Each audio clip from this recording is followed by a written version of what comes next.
Hey guys, I just wanted to get on here. It's been a hot minute. Life has been extremely busy with two little ones in the house now, and honestly I've been a hot mess express. So welcome to the soaking space. I'm Alicia, and this is my channel that is God-led. It's just a place for me to be transparent and vulnerable in the phases and seasons that I'm walking through, in general, just like as a woman, as a mom, as a wife, and as a daughter of the King. So really, I know that like a lot of my videos can sound really down and negative, but like they're just real for exactly what I'm going through. And again, like I said, like lately I've been a hot mess express. My hormones are all over the place, and you know, I'm just gonna be open and transparent. I have had body image issues for a long time, like 15 years. Even when I was in the best of shape and I looked great and I was fit and strong and healthy, you know, I was still beating myself up hard and always trying to get to the bottom of why, you know, with the self-loathing and all of those things. Like, God has actually brought me through a lot of things, like pretty much like how being insecure all the time, always thinking of yourself, what do I look like, what do I look like to other people, the fear of man, like just all of these things of like constantly thinking about yourself, even though it's not arrogance in the sense of like, oh yeah, I'm fine, like this and that and the other thing, which I'm sure I've walked through a season like that too when I did look good, but really underneath it was like, you know, body shaming and just really overly critical of myself, and just like self-hatred and like, you know, just those kinds of things. But I know that I'm not alone in that, you know. As a woman, I'm just gonna be bold and strong enough to be real about it, because I know that if we're not real about these things, like nobody's ever gonna feel like somebody understands them, and people are gonna think that they're alone, which is not the case. And regardless if there's negative comments or whatever, it doesn't matter. Because at the end of the day, like, these are real things that people go through, even as Christians, even as followers of Christ. Feelings are real, and should we be led by them? No, but we should deal with them and process through them and walk through them with God, because they were given to us by Him. He created us with them. So anyways, He very kindly and lovingly showed me like, hey, like this is still a form of pride. You're constantly thinking of yourself. And I was just self-loathing and pity party, and just like it would change my mood, and I couldn't even think about my children, like, because it was just like me. So I had to repent for that, because I was like, oh my goodness, Lord, like forgive me for pride, but on the other extreme of the spectrum of just like pounding myself down and all of those things. And even like the false humility aspect behind it of like, you know, let's say like, oh yeah, I think I look good today, and someone is like, oh, you look so beautiful, I love your outfit, and I'm like, oh, thanks. You know, like there are moments where I do feel good about myself, but there's a lot more where I don't. So anyways, the tools that I utilized for that is biblical, and it's like something that, you know, the knowledge of reading the word, of taking every thought captive, pulling down every vain imagination, and bringing it into the obedience of Christ. You can know it, you can read it, you can say it, but until you apply it and you do it, you're not going to understand the power in it. And also not trying to do it by yourself, because just because you say, I pull every vain imagination down, you know, like I take every thought captive, Like, you have to do it with the Holy Spirit, holding hands, like, Lord, I need you to help me with this, because I need your help pulling and breaking the stronghold in my mind. So I began to do that, and it was only like maybe 3 to 4 times I did it, and I noticed a huge change. Okay. And I'm not saying it's easy now, like, to do that, because it's not. But I know that there's power, because there was proof that there was a change. And scientifically, people will tell you that you can change how you think.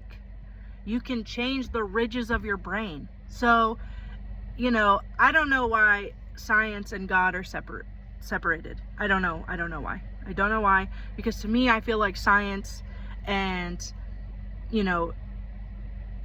research and all of those things, like, it just proves further that God is real and God exists. Because, like, dude, how intricately detailed were we made so amazingly? Like, it wasn't just by accident, and we didn't just evolve into that. Like, is there adaptation that happens? Yes, from the past to now, absolutely. But we were always amazing. Our bodies always did amazing things. Like, women always gave birth. You know what I'm saying? Like, so anyways, I get sidetracked because I just get so passionate about certain things.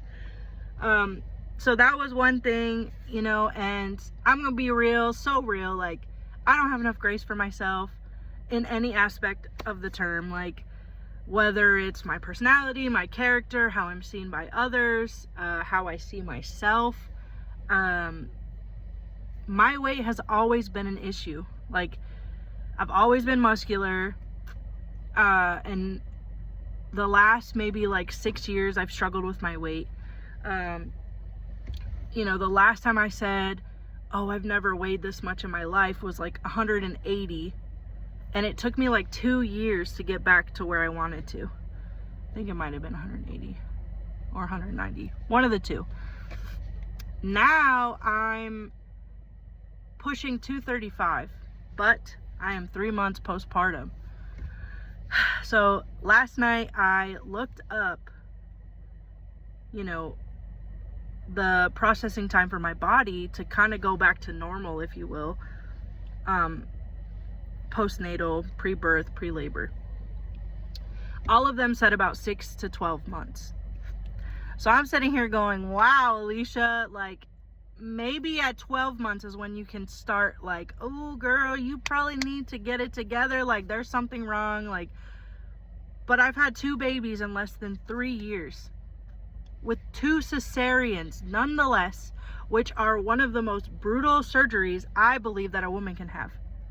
Pretty sure it's scientifically proven as well. I don't know, I didn't look into it before this video. But I'm like, Lord, please help me to have a shift in my perspective. A shift in the fact that I just had 2 babies under 3 years, and etc., etc., etc.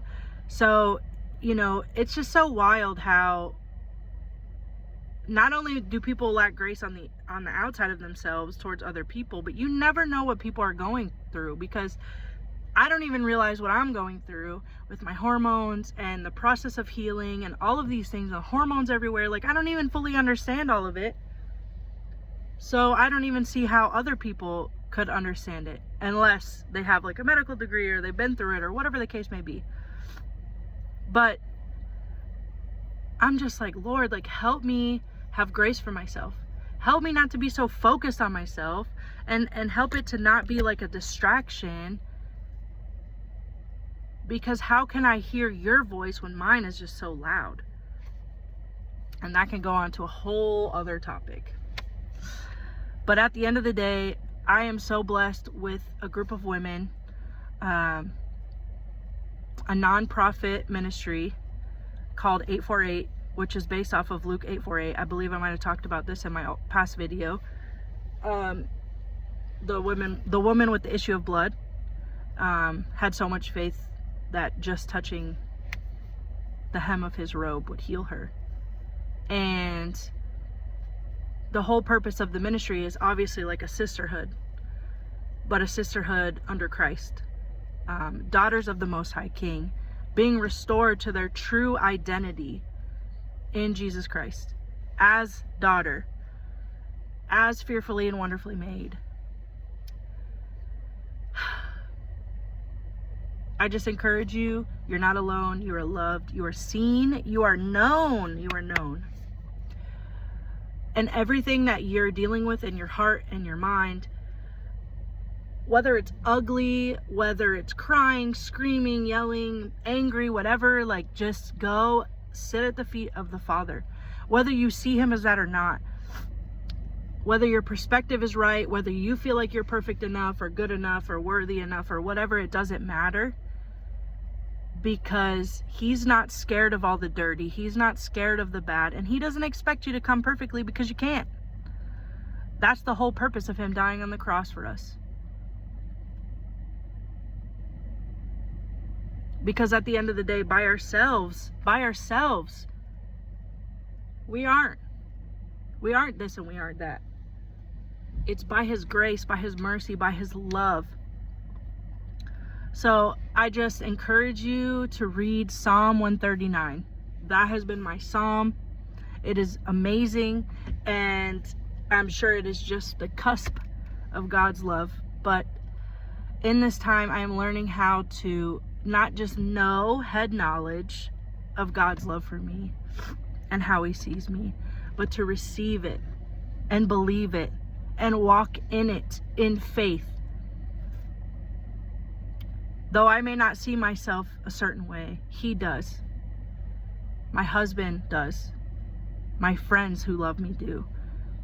And I don't know. My heart is just big for all of you ladies that are dealing with these things or even struggling with other things, you know. And if you ever have any prayer requests or something like a topic that you want me to talk on, you know, if I haven't gone through it, I will make that known. And if I have, then I will stand here with you and hold your hand and pray, cry, scream, whatever the case may be. Thank you for coming, and until next time.